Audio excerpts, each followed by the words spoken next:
पहली हाज़िरी थी। हुज़ूर ताजुश्शरिया की बारगाह में भी हम लोग हाज़िर हुए। सुबह सुबह हज़रत ने पुरतकल्लुफ़ नाश्ता करवाया। बहुत देर तक दिलचस्प बातें होती रहीं। फिर मैंने कहा कि हुज़ूर अब इजाज़त दीजिए।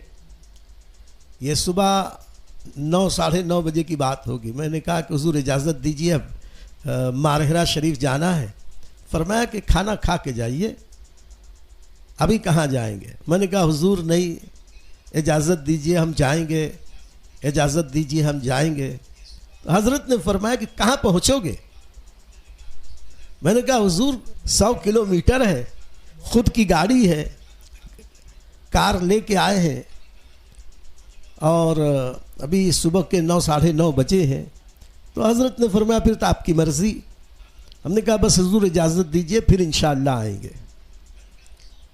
तो हज़रत का वो जुमला करामत आसार जुमला, कहाँ पहुँचेंगे ये समझ में तो नहीं आई बात उस वक्त, लेकिन हम लोग ज़्यादा अक्लमंद लोग हैं।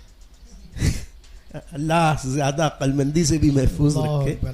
वहाँ से हम लोग निकले और बरेली शरीफ से बाहर, शहर के जस्ट बाहर पेट्रोल पंप आया। वहाँ पर बरेली के ज़बान में तेल पड़ाया। एक बार मारहरा शरीफ में हुज़ूर ताजुश्शरिया अलैहि रहमा हाजिर थे, हम लोग भी थे।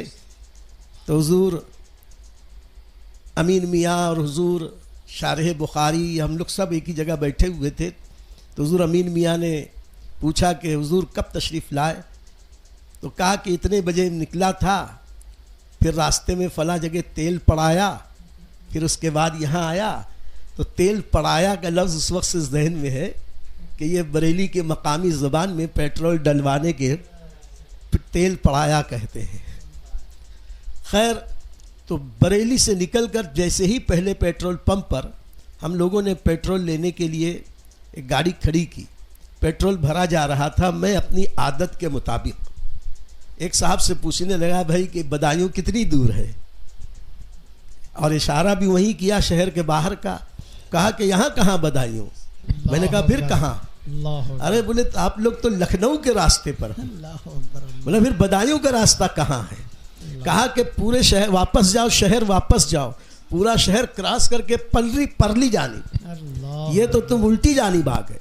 मैंने कहा अल्लाह का शुक्र है भाई, यही खबर लग गई, नहीं तो 100 किलोमीटर आगे जाके फिर पूछते तो मुसीबत होती। खैर, उस वक्त भी जहन में बात आई नहीं कि हुजूर ताजुश्शरिया ने इरशाद फरमाया कि कहाँ पहुँचोगे या खा के जाओ। हम वापस हुए, वहाँ से बरेली शहर क्रॉस किया, फिर दूसरी तरफ बदायूं रोड पर पहुँचे। अब वहाँ से बदायूं जाना हुआ। यकीन जानो कि रास्ते में 3 क्रॉसिंग आती है, रेलवे क्रॉसिंग, हर जगह ट्रैफिक लगी, हर जगह फाटक बंद। फिर भी समझ में नहीं आया। बदायूं पहुँचे। बदायूं जब पहुँचे तो हमारी कार में कुछ मिस्टेक हो गई, इंजन में कुछ थोड़ा सा काम निकल आया। पता चला कि कुछ इंजन ऑयल बदलना होगा। तो वहाँ एक कारखाने में गए, गैराज में वहाँ काम शुरू करवाया। पता लगा कि 1.5-2 घंटे लगेंगे। वहीं मालूम हुआ पहली बार कि यहाँ हज़रत निज़ामुद्दीन औलिया रहमतुल्लाह अलैह के वालिद का मज़ार है, उनके दादा का मज़ार है और उनके मामू का मज़ार है, और ये तो मदीनतुल औलिया है। तो हम लोगों ने सोचा कि अच्छा हुआ, चलो ये कार बनती रहेगी, हम लोग से ज़ियारत कर लें। वहीं से एक सवारी की और बड़ी बड़ी जितनी दरगाहें थी सबकी सवारी, सबकी ज़ियारत करते कराते बदायूं शरीफ आए। अपनी गैराज पर कार बनी। पता चला उसी में बज गए, मगरिब का वक्त हो गया। तो भी समझ में नहीं आ रहा। अब मगरिब का वक्त हुआ, वहां से अब ये हमारा यूपी का यूं समझ लीजिए पहला सफर था।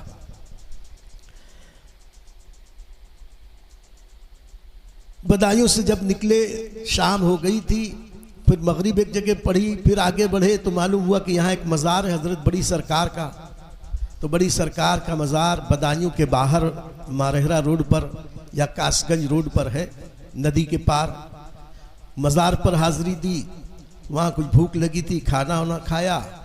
पता चला कि उस वहीं पे रात में 9 साढ़े 9 बज गए, और 9 बज गए तो मतलब यूपी में 12 बज गए। अब वहाँ से उतनी रात में हम 4 बंदे, हमारी छोटी सी फिएट कार, उससे आगे बढ़े।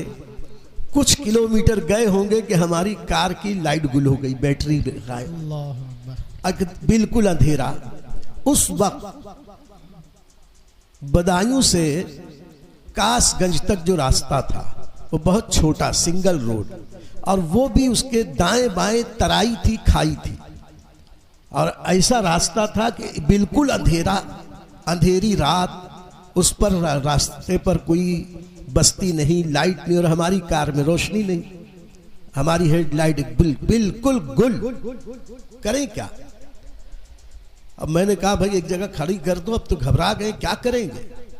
कुछ देर के बाद पीछे से एक छोटा सा ट्रक या ट्रैक्टर नुमा कोई गाड़ी आई।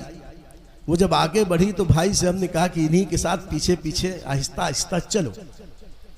आहिस्ता आहिस्ता चलते चलते चलते चलते पता नहीं 1 बजा, 1:30 बजा, 2 बजा रात का। यहां तक के कि हम लोग कासगंज पहुंचे। कासगंज पहुंचते पहुंचते कार की बैटरी तो चालू हो गई, हम सब की बैटरी गुल हो गई। हुआ ये कि इतनी गहरी नींद कि हमारे बड़े भाई एडवोकेट मुख्तार मोमिन जो कार चला रहे थे, वो कासगंज बस स्टैंड के सामने ही किनारे कार लगाकर उसी की स्टीयरिंग ही पे सो गए। अब हमने कहा ये इतनी गहरी नींद में है, इतनी रात है, जाने तो नहीं उठाते। फिर उसके बाद मैं बाहर निकला, एक सामने तख्त पड़ा हुआ था, उस पर लेट गया। हमारे एक भाई बैठे रहे, दूसरे भाई पीछे लेट गए। यहां तक के कि आंख उस वक्त खुली जब सूरज की रोशनी पड़ी। आंख खुली, खैर उठे तो हाथ मुंह धोया, चाय पी, और वहां से फिर पूछे भाई कि यहां से मारहरा शरीफ कितनी दूर है? तो कहा 12 किलोमीटर। खैर अब वहां से फिर मारहरा शरीफ पहुंचे तो हुजूर सैयदी सरकार अहसनुल उलमा अलैहि रहमत व रिदवान, ये मस्जिद बरकात के सामने अपने दरे दौलत के बाजू में वो मूंढे पर बैठे हुए थे। हजरत से मुलाकात हुई, दस्तबोसी हुई, फिर हम लोग वज़ू वगैरह किए, मस्जिद गए, मज़ार शरीफ पे हाज़री दी। अब वहाँ से निकल के होटल में बैठे तो उस वक्त हम लोगों ने बात करनी शुरू की, रात में ऐसा कैसे हुआ कैसे हुआ। तो मेरे मुंह से निकला कि अल्लाह के एक वली की ज़बान से निकला था, कहाँ पहुँचोगे। क्या बात। उस वक्त समझ में नहीं आया, अब देख लो उन्होंने कहा था कहाँ पहुँचोगे, तो वाकई कहाँ पहुँचे। उस दिन तो नहीं पहुँच सके जब तक कि दूसरे दिन का सूरज नहीं निकल आया। ये बात खटकती रही जहन में।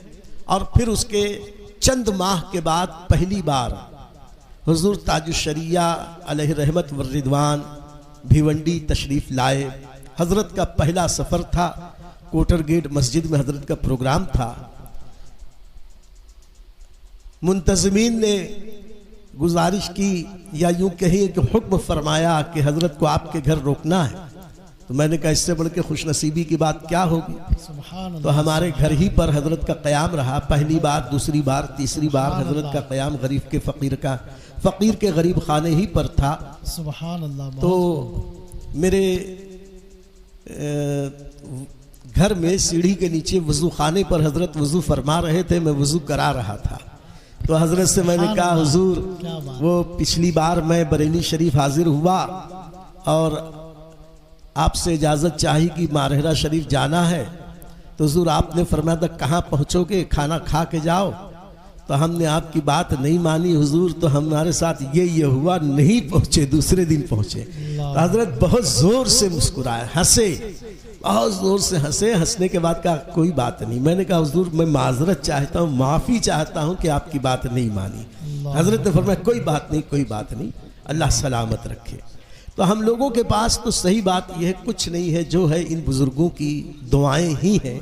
अल्लाह ताला उनका फैज़ान सलामत रखे। आमीन। और फिर आखिर में मैं अर्ज़ करूँगा, करामतें एक नहीं 1 लाख हो। उन सारी करामतों पर सरकार ताजुश्शरिया की ये करामत भारी है कि सुन्नत मुस्तफ़ा की चलती फिरती तस्वीर अगर देखनी हो तो हुजूर ताजुश्शरिया को देखें।